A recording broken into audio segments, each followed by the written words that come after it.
Terpujilah Sang Buddha, Namo Buddhaya. Dalam ajaran Buddha, ada satu kualitas batin yang sangat penting untuk dikembangkan, yang tidak lain adalah cinta kasih. Cinta kasih yang diajarkan oleh Sang Buddha berbeda dari cinta kasih yang secara umum seseorang memahami. Yang tidak lain adalah cinta kasih yang di situ masih ada kotoran batinnya. Cinta kasih yang masih ada pamrihnya, cinta kasih yang masih ada nafsu keinginannya, cinta kasih yang masih ada kemelekatannya. Dan cinta kasih yang seperti itu adalah cinta kasih yang sebenarnya membawa kepada penderitaan. Tetapi yang diajarkan oleh Sang Buddha adalah sebuah cinta kasih yang bebas dari pamrih, cinta kasih yang sifatnya universal, cinta kasih yang harus dilandasi oleh kebijaksanaan. Cinta kasih yang muncul karena mengetahui bahwa semua makhluk ingin hidup bahagia. Nah, cinta kasih yang seperti ini adalah cinta kasih yang tidak memilih-milih. Cinta kasih yang universal yang dikembangkan, dipancarkan untuk semua makhluk. Dan kalau seseorang mengembangkan cinta kasih yang seperti ini, yang dalam ajaran Buddha disebut sebagai metta, maka kehidupannya akan menjadi tenang. Baik secara lahir maupun secara batiniah, hidupnya menjadi lebih tenang, lebih bahagia, lebih damai. Tidak hanya damai untuk dirinya sendiri, tetapi juga damai untuk makhluk lain. Dan bahkan Sang Buddha pernah menyampaikan bahwa seseorang yang mengembangkan cinta kasih metta, cinta kasih universal ini, akan memperoleh 11 manfaat. Tapi tentu 11 manfaat ini akan diperoleh kalau cinta kasih ini dikembangkan dengan sempurna. Dengan arti cinta kasih ini harus dikembangkan lagi dan lagi sampai menjadi kokoh dalam batin orang tersebut. Apa yang 11 manfaat yang disampaikan oleh Sang Buddha? 3 pertama berkaitan dengan tidur. Jadi beliau Sang Buddha mengatakan, Sukang supati, sukang padibujati, napa pakang subinang pasati. Yang artinya, seseorang yang mengembangkan cinta kasih sampai menjadi kokoh, yang pertama, akan tidur dengan nyenyak, sukang supati. Nah yang kedua, karena dia tidur dengan nyenyak, maka dia pun juga bangun dengan segar, sukang padibujati. Nah, mengapa orang demikian tidurnya nyenyak, bangun juga segar? Karena di malam hari ketika dia tidur, dia tidak melihat mimpi-mimpi yang buruk. Nah, papakang supinang pasati. Nah, ini adalah manfaat yang ketiga. Jadi kalau Anda, Bapak Ibu, Saudara-saudari sekalian, ada yang mengalami susah tidur, terkena insomnia, banyak pikiran, gelisah sehingga tidak bisa tidur, maka kembangkan cinta kasih. Orang yang mengembangkan cinta kasih pasti bisa tidur dengan nyenyak. Oleh sebab itu ada sebuah pertanyaan yang disampaikan oleh seorang Brahmana kepada Sang Buddha. Karena Brahmana ini datang kepada Sang Buddha dengan penuh kemarahan dan dia tidak bisa tidur, maka dia bertanya kepada Sang Buddha, setelah membunuh apa seseorang bisa tidur nyenyak? Setelah membunuh apa seseorang tidak bersedih? Sang Buddha menjawab, Kodang cetwa sukang seti, kodang cetwa naksosati. Hanya setelah membunuh kemarahan, seseorang bisa tidur nyenyak. Hanya setelah membunuh kemarahan, seseorang tidak bersedih. Dan ini penting. Dan ada kaitannya dengan cinta kasih. Karena apa? Orang yang batinnya diisi dengan cinta kasih, dia tidak akan memiliki kemarahan. Dia akan bebas dari kemarahan, bebas dari kebencian. Karena di dalam orang yang mengembangkan cinta kasih, yang dia harapkan hanya bagaimana makhluk-makhluk lain mendapatkan kebahagiaan. Bagaimana makhluk-makhluk lain tidak menderita, tidak mendapatkan penderitaan. Nah, sehingga orang demikian, kemarahan, kebencian tidak akan ada dalam hatinya. Nah, sehingga Bapak Ibu Saudara-saudari sekalian, orang yang batinnya penuh dengan cinta kasih pasti akan bisa tidur dengan nyenyak. Nah, ini yang ketiga. Yang keempat adalah manuso biohoti. Orang yang mengembangkan cinta kasih juga akan dicintai oleh manusia, dicintai oleh sesama manusia. Dan kita bisa merasakan, kalau misalnya kita melihat ada seseorang yang dia itu penuh dengan kemarahan, kata-katanya kasar, dia suka membenci orang. Jangankan kita mau berasosiasi, mendekat pun kita tidak mau, kita merasa tidak tentram, kita merasa tidak ayem, kita merasa akan terganggu, merasa akan terintimidasi kalau kita berasosiasi dengan orang yang penuh dengan kebencian. Tetapi kalau kemudian kita melihat ada seseorang yang kata-katanya halus, dia suka menolong, pikirannya juga penuh dengan cinta kasih, setiap tindakannya, perilakunya didasari oleh cinta kasih. Jangankan kita berasosiasi, baru melihat saja kita sudah merasa tentram, kita sudah merasa damai, dan kita ingin berasosiasi dengan orang tersebut. Dan itulah cinta kasih membawa seseorang akan dicintai oleh sesama manusia. Dan ternyata tidak hanya sesama manusia. Cinta kasih ini juga membawa seseorang, sebagai manfaat yang kelima, akan dicintai oleh makhluk-makhluk yang bukan manusia. Nah, makhluk yang bukan manusia ini tidak harus seperti misalnya makhluk halus, tidak harus seperti makhluk yang tidak kelihatan. Yang bukan manusia termasuk ya adalah binatang. Dan kita bisa melihat, bisa mengalami sendiri. Kalau kita pergi ke tempat di mana ada binatang, misalnya ada anjing yang sedang santai berbaring, kemudian kita membawa pentungan, kita membawa alat pukul, dengan kata-kata kasar kemarahan kita datang ke sana. Anjing tersebut pasti akan lari. Tapi kalau kita kemudian datang ke anjing tersebut dengan membawa makanan, nah, dengan wajah yang smiling, yang tidak menampakkan kemarahan, kebencian, anjing itu pun juga akan datang kepada kita. Anjing tersebut juga merasakan cinta kita, dan dia pun juga akan memancarkan, akan berasosiasi dengan kita dengan cinta kasih. Maka makhluk-makhluk yang lain yang bukan manusia pun juga akan mencintai orang yang senantiasa mengembangkan cinta kasih. Nah, ini adalah manfaat yang kelima. Manfaat yang keenam adalah Dewatara Kanti. Orang yang suka mengembangkan cinta kasih akan dilindungi oleh para dewa. Nah, sekarang kadang-kadang orang ya pergi ke tempat pemujaan, ke tempat yang sakral, ke kelenteng, ingin mendapatkan perlindungan dari para dewa. Sesungguhnya, para dewa ini akan melindungi kita kalau kita mengisi setiap tindakan kita, apakah ucapan kita, perbuatan kita, dan juga pikiran kita, hanya dengan cinta kasih.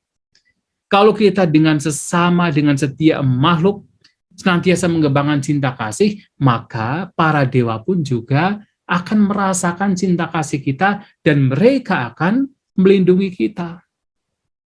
Nah, ini adalah manfaat yang keenam.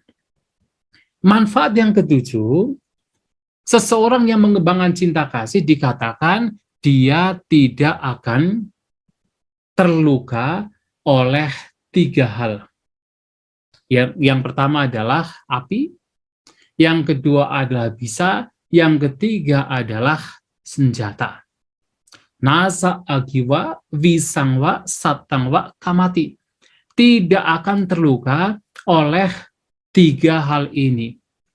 Secara logika, kita bisa melihat bagaimana seseorang yang penuh dengan cinta kasih, yang hidupnya hanya untuk kebahagiaan, manfaat, kesejahteraan makhluk lain, kemudian orang lain akan datang pada kita, melukai kita.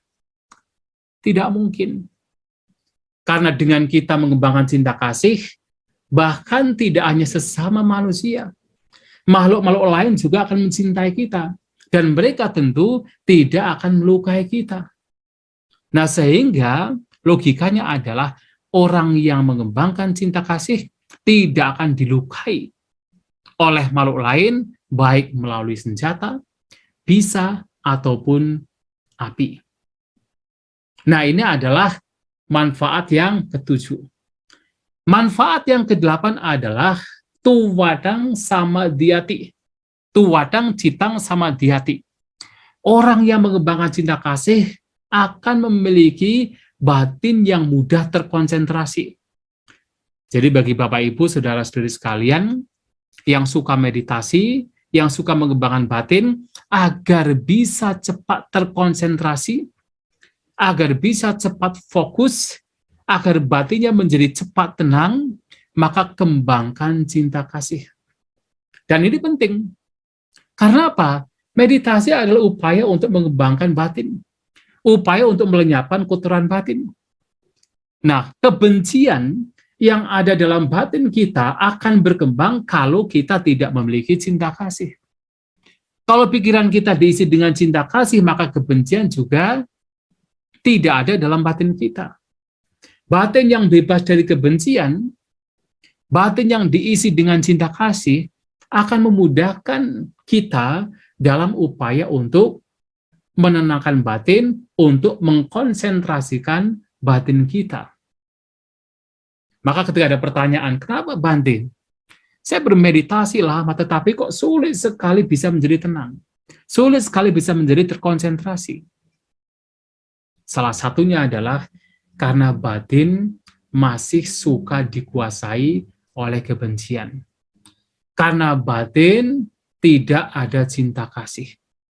Tapi kalau batin diisi dengan cinta kasih, maka tidaklah mungkin orang demikian tidak mudah terkonsentrasi, tidak mudah menjadi tenang. Oleh sebab itu, kalau kita ingin menjadi tenang dalam meditasi kita, kita harus mengembangkan cinta kasih, melenyapkan kebencian. Nah, ini adalah manfaat yang ke-8.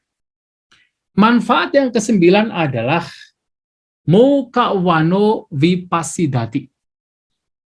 Jadi orang yang suka mengembangkan cinta kasih, muka, wajahnya.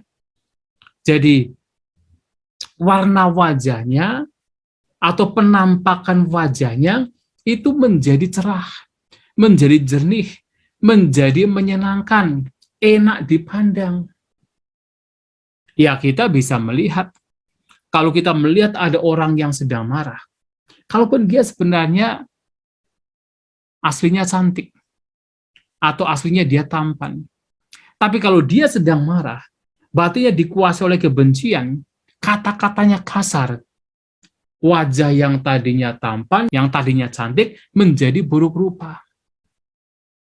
Sehingga orang yang suka mengembangkan cinta kasih, yang dia tidak ada kebencian, tidak ada kemarahan, always smiling, karena batinnya tidak ada kebencian, maka wajahnya menjadi menyenangkan. Wajahnya menjadi enak dipandang. Wajahnya menjadi cerah. Bahkan kecerahan wajahnya ini tidak hanya dalam kehidupan sekarang. Sang Buddha menyampaikan, orang yang suka mengembangkan cinta kasih akan memiliki wajah yang menyenangkan bahkan setelah kematian. Nah, ini adalah manfaat yang ke-9. Sehingga bagi siapapun yang ingin mendapatkan wajah cantik, wajah yang menawan, yang enak dipandang, maka kembangkanlah cinta kasih. Lepaskan, hancurkan kebencian. Nah, ini yang ke-9. Manfaat yang ke-10 adalah asammulho kalangkaroti. Orang yang suka mengembangkan cinta kasih, orang demikian akan mati dengan pikiran yang tenang, dengan pikiran yang tidak bingung, asamulhu. Mengapa ini penting? Terutama dalam ajaran Buddha, kita memiliki satu kepercayaan, satu keyakinan, bahwa setelah kematian, bukan berarti kehidupan kita berhenti. Setelah kematian, seseorang sebelum mampu melenyapkan kotoran batin, harus melanjutkan kehidupannya. Dan kehidupan yang akan terjadi setelah kematian, itu tergantung salah satunya pada pikiran terakhir dari orang yang meninggal. Kalau pikirannya itu gelisah, cemas, penuh dengan kemelekatan, maka memungkinkan dalam kehidupan yang akan datang, terlahir di alam yang menderita. Tapi kalau batinnya tenang, batinnya menerima, batinnya mampu berpasrah, batinnya tidak gelisah, maka memungkinkan seseorang terlahir di alam yang bahagia. Dan ketenangan batin tersebut ternyata, seperti yang tadi di depan disampaikan, bisa diperoleh dengan cara mengembangkan cinta kasih.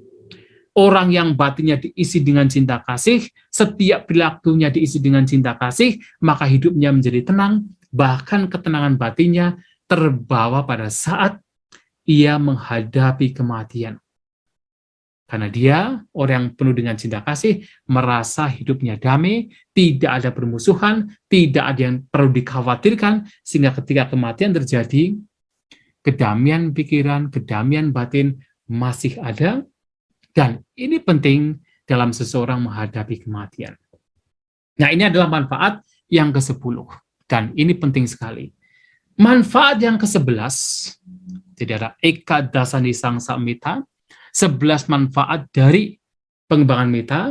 Nah, manfaat yang ke-11 adalah Utari Apati Wijanto Brahma Lokupagya. Jadi kalau seseorang tidak menembus pencapaian yang lebih tinggi, yang tidak lain adalah mengacu pada pencapaian kesucian, apakah Sotapana, Sakadagami, Anagami, atau Arahanta, maka orang demikian akan terlahir di alam Brahma. Ya tentu, terutama adalah ketika orang mengembangkan cinta kasih sedemikian rupa, mencapai tingkat-tingkat jana dengan pengembangan meta, pengembangan cinta kasih, kalau dia tidak mencapai kesucian, maka di akhir kehidupannya, dia meninggal dan terlahir di alam Brahma.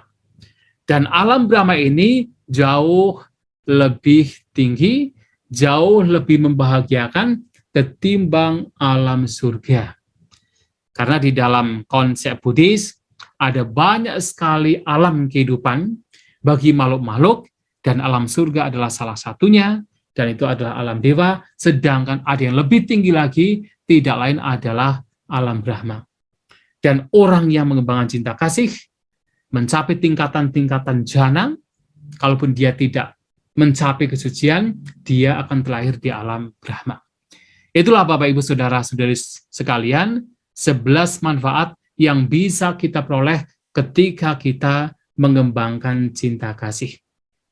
Semoga apa yang telah disampaikan memberikan motivasi, inspirasi kepada kita semua, agar kita mengembangkan dalam kehidupan kita sehari-hari hal-hal yang baik, terutama adalah cinta kasih. Agar kita dalam kehidupan sehari-hari senantiasa mengisi hidup kita di dalam kebaikan, baik melalui ucapan, perbuatan jasmani, dan juga pikiran, utamanya dengan cinta kasih. Semoga kita semua berbahagia. Sabisata Bhavantu Sukhitata. Semoga semua makhluk berbahagia.